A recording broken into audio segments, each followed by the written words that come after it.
इस वीडियो में हम डायमेंशनल इक्वेशन का तीसरा यूज़ जो बच गया है, किसी एक सिस्टम ऑफ यूनिट से दूसरे में कन्वर्जन करना, उसको सीखेंगे।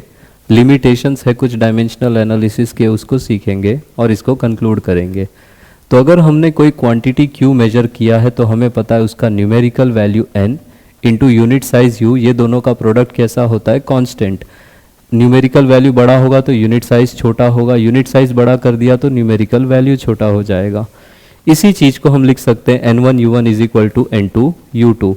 सपोज इसको मैंने कहा है this is known system of unit u1, u2 को मैं कह रहा हूँ this is new system of unit u2। तो n1 हो जाएगा numerical value in my known system of units, n2 हो जाएगा numerical value in the new system of units. जो भी क्वांटिटी आपने मेजर करी है, एनर्जी हो सकता है, स्पीड हो सकता है, ठीक है, मोमेंटम हो सकता है, तो ये जो भी क्वांटिटी है आपको पहले उसका डायमेंशन लिखना है। u1 में हम सबस्क्रिप्ट 1 लगा देंगे, u2 में हम सबस्क्रिप्ट 2 लगा देंगे। बाकी कुछ जो भी है मैं आपको क्वेश्चंस के थ्रू समझाता हूँ, ठीक है। तो ये हमसे क्वेश्चन दिया है कि 60 जूल पर मिनट का वैल्यू किसी ऐसे सिस्टम में कितना होगा जिसमें मास 100 ग्राम में मेजर करते हैं, लेंथ 100 सेंटीमीटर्स में मेजर करते हैं और टाइम 1 मिनट्स में मेजर होता है। अगर वो बेस यूनिट्स हो जाए तो 60 जूल पर मिनट का वैल्यू क्या होगा। अब जूल होता है एनर्जी यूनिट का, मिनट होता है टाइम का। तो बेसिकली हमने जो ये 60 जूल पर मिनट मेजर किया है, this is nothing else but this is power. तो पावर होता है, power is energy per unit time. Energy का डायमेंशन होता है ml2 t-2 और टाइम का डायमेंशन हो जाएगा t। तो पावर का डायमेंशन जो आपको यूज़ करना है दैट इज, कंबाइन कर देंगे ml2 t-3, ठीक है। दूसरा हम ये लिख सकते हैं कि इसमें n1 u1 is equal to n2 u2, ठीक। हमने जो वैल्यू मेजर की है let's say that is n1, तो n1 को हमने कहा है दिस इज 60 जूल्स पर मिनट। इसको मैं कन्वर्ट कर लेता हूँ 60 joule divided by 60 seconds. Joule पर सेकेंड यूनिट होता है मेरा वॉट का, तो दिस इज 1 वॉट। इसी का मुझे कन्वर्जन करना है। तो मेरा n1 का वैल्यू हम निकाला कितना, n1 इज 1। तो u1 को मैं कितना लिख सकता हूँ, u1 हो जाएगा मेरा, u1 को लिखूंगा m1 l1 t1, m के पावर में 1, l के पावर में 2, t के पावर में -3। इस तरह से मैंने लिख दिया u1, ठीक है। u2 को भी ऐसे ही लिख लेंगे। हम इंटरेस्टेड है n1 मुझे पता है, तो मैं n2 को क्या लिख सकता हूँ, n2 मुझे निकालना है। तो n2 को मैं लिखूंगा n1 u1 bye u2। Numerical value कितना आया है, दिस इज 1 वॉट। इसको मैं ये भी कह सकता हूँ this is measured in SI system, ठीक है। ये वैल्यू वॉट SI सिस्टम का यूनिट है, मैंने यहीं पे कन्वर्जन कर लिया। तो n1 का वैल्यू हुआ 1 इंटू यहाँ पे मेरे पास ब्रैकेट में मिलेगा u1 बाय u2। इसको मैं लिख सकता हूँ 1 इंटू, अब मैं लिखूंगा 1/2 1/2 1/2 m1 बाय m2। m की पावर 1 है, यहाँ पे भी 1 लगा देंगे, l1 बाय l2। l की पावर में वहाँ पे 2 है, यहाँ पे हम 2 लगा देंगे। यहाँ पे ये हो जाएगा t1 बाय t2। t का पावर वहाँ पे -3 है, यहाँ पे भी हम -3 लगा देंगे। अब यहाँ से मुझे निकालना था n2। n2 को मैं क्या लिख सकता हूँ, दिस इज़ 1 इंटू, अब मुझे वैल्यूज पुट करनी है। 1 वाला सिस्टम मेरा कौन सा है, SI सिस्टम का है। SI सिस्टम में मास का यूनिट क्या होता है, इट इज़ 1 kg।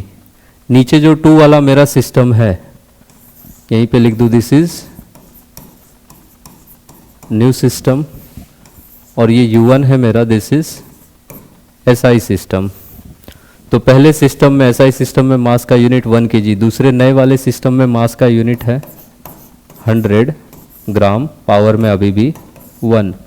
L1 1 है मेरा SI सिस्टम। SI सिस्टम में जो लेंथ का यूनिट है दैट इज 1 मीटर। दूसरा वाला जो मेरा 2 है, नया वाला सिस्टम, नए सिस्टम में लेंथ का यूनिट इज 100 सेंटीमीटर, पावर में लगा देंगे 2।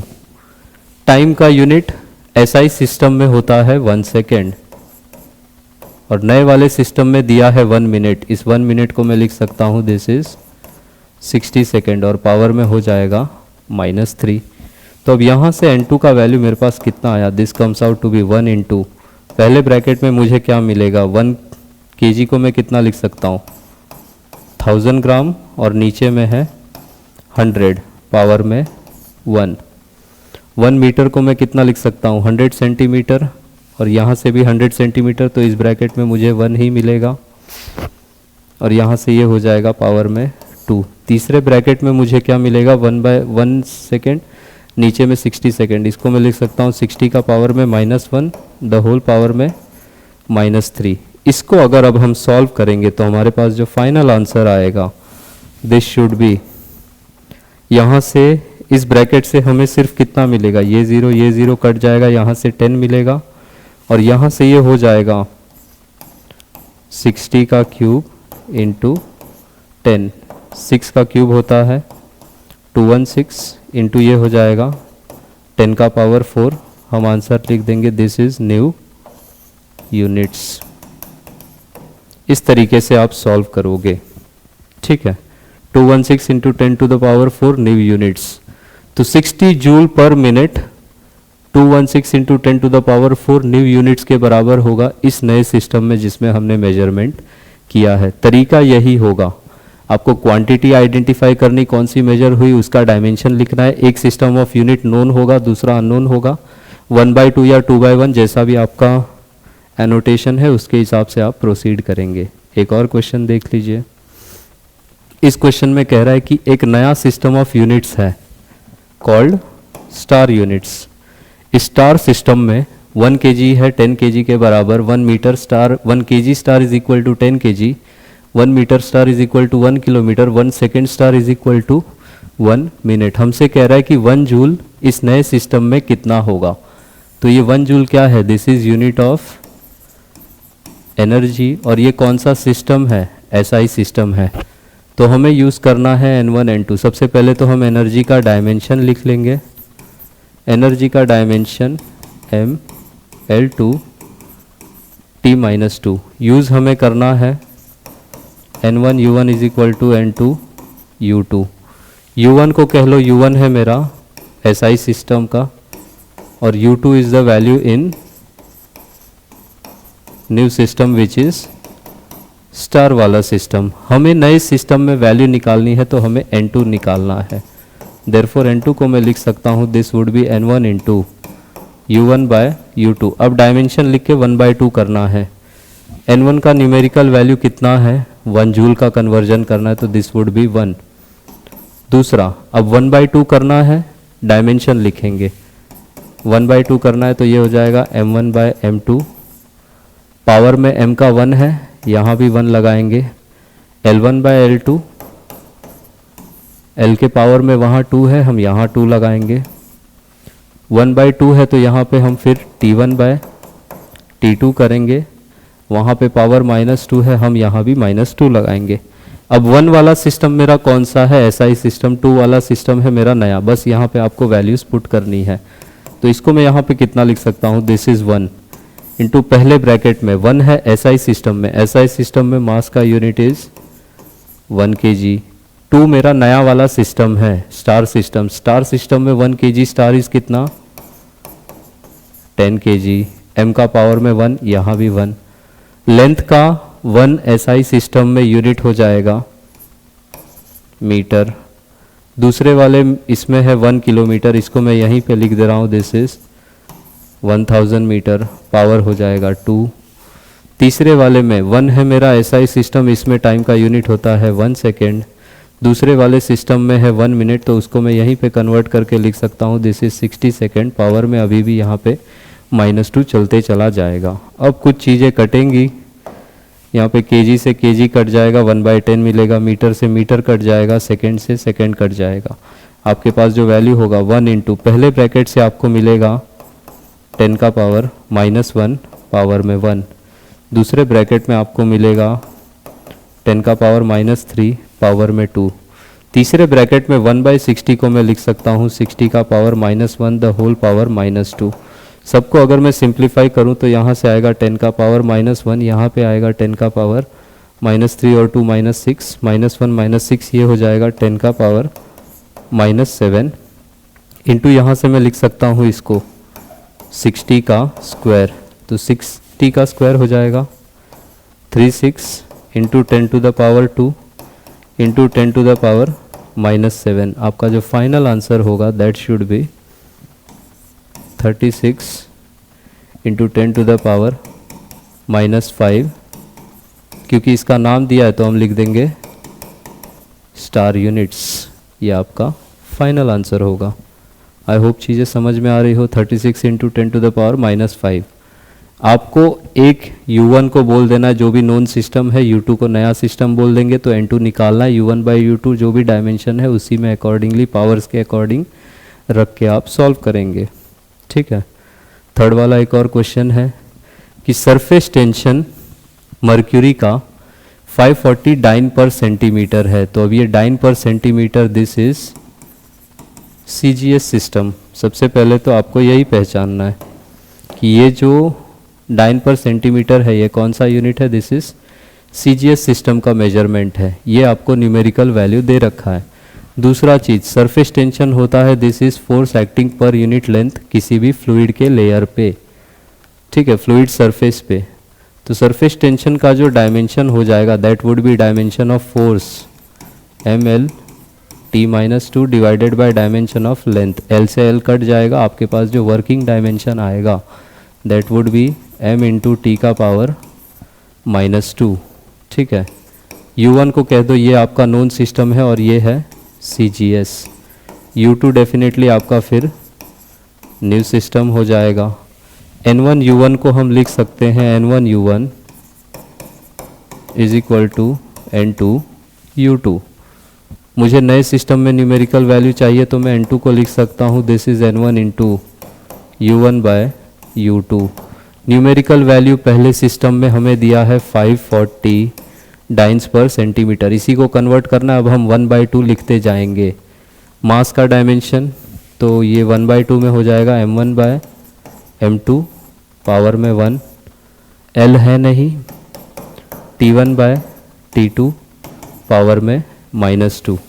देयरफॉर N2 का जो वैल्यू हो जाएगा दिस वुड बी 540 इंटू 1 वाला सिस्टम मेरा CGS सिस्टम है इस बार, तो CGS सिस्टम में मास का यूनिट होता है 1 ग्राम और नया वाला जो सिस्टम है उसमें मास का यूनिट है 1 kg। उसको मैं लिख सकता हूँ 1 kg इज 1000 ग्राम। m का पावर 1 है, हमने पावर 1 लगा दिया।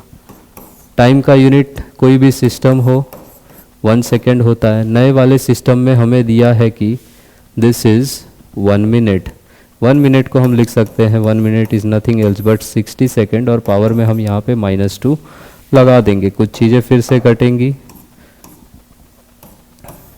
यहाँ से हमें क्या मिलेगा, दिस वुड बी 540 इंटू पहले ब्रैकेट में क्या मिलेगा 10 का पावर -3 पावर में 1, दूसरे ब्रैकेट में मिलेगा 60 का पावर -1 पावर में -2। इसको फाइनली मैं लिख सकता हूँ 540 ऑलरेडी था, यहाँ से मिला 10 का पावर -3 इंटू ये हो जाएगा 60 का power 2, this would be 3600। Final answer आपका जो होगा that should B 54 into 36 into ये और ये -3 कट जाएगा, इतना न्यू यूनिट्स। ये आपका आंसर होगा।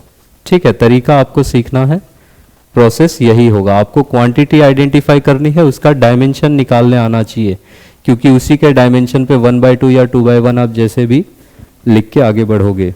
ठीक है। फाइनल चीज़ है कि डायमेंशनल एनालिसिस के कुछ लिमिटेशंस भी हैं। इन लिमिटेशंस की बात करेंगे, इस लेक्चर को कंक्लूड करेंगे। ठीक है। तो पहला लिमिटेशन है कि अगर जो भी फॉर्मूला डिराइव करना है वो 3 से ज़्यादा फिजिकल क्वांटिटीज़ पे डिपेंड करेगा तो हम डिराइव नहीं कर सकते हैं। चेक किया जा सकता है, ऐसे फॉर्मूले का डायमेंशनल करेक्टनेस चेक कर सकते हैं बट डिराइव नहीं कर सकते हैं। जो भी डायमेंशनलेस कांस्टेंट है उनकी जानकारी नहीं देता है, वो दूसरा लिमिटेशन है। किसी फॉर्मूले में अगर एक्सपोनेंशियल फंक्शन है या कोई ट्रिग्नोमेट्रिक फंक्शन है या कोई लॉगरिदमिक फंक्शन है, उसको भी डिराइव नहीं कर पाएंगे क्योंकि ये तीनों खुद ही डायमेंशनलेस हो जाते हैं, तो डायमेंशनल एनालिसिस में आएंगे ही नहीं। जो भी चीज़ को सॉल्व कर रहे हैं या डिराइव कर रहे हैं वो क्वांटिटी स्केलर होगा या वेक्टर होगा, उसकी जानकारी हमें नहीं मिलती है। ये फॉर्मूला सिर्फ तभी और तभी काम करता है कि जो क्वांटिटी दो तीन चीज़ों पे मेजर कर रही है वो आपस में मल्टीप्लाइड है। अगर चीज़ें एडेड अप हैं तब फिर हम उसको डिराइव नहीं कर सकते हैं। सिंपल लॉजिक से आप ये समझोगे, अगर फॉर्मूला है जैसे हम पढ़ते हैं s is equal to u t plus half a t square, तो ये एक टर्म है, ये दूसरा टर्म है। इन दोनों को हमने बीच में क्या किया है, इन दोनों को हमने बीच में ऐड कर रखा है। तो ऐसी जो डिपेंडेंसी है इसको हम डायमेंशनल एनालिसिस से डिराइव नहीं कर पाएंगे, ये उसका मतलब है। और किसी फॉर्मूले में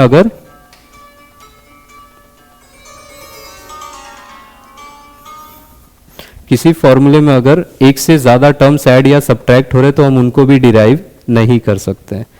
ठीक है, यही इसका मतलब है, यही इतना ही इस वीडियो में। ठीक।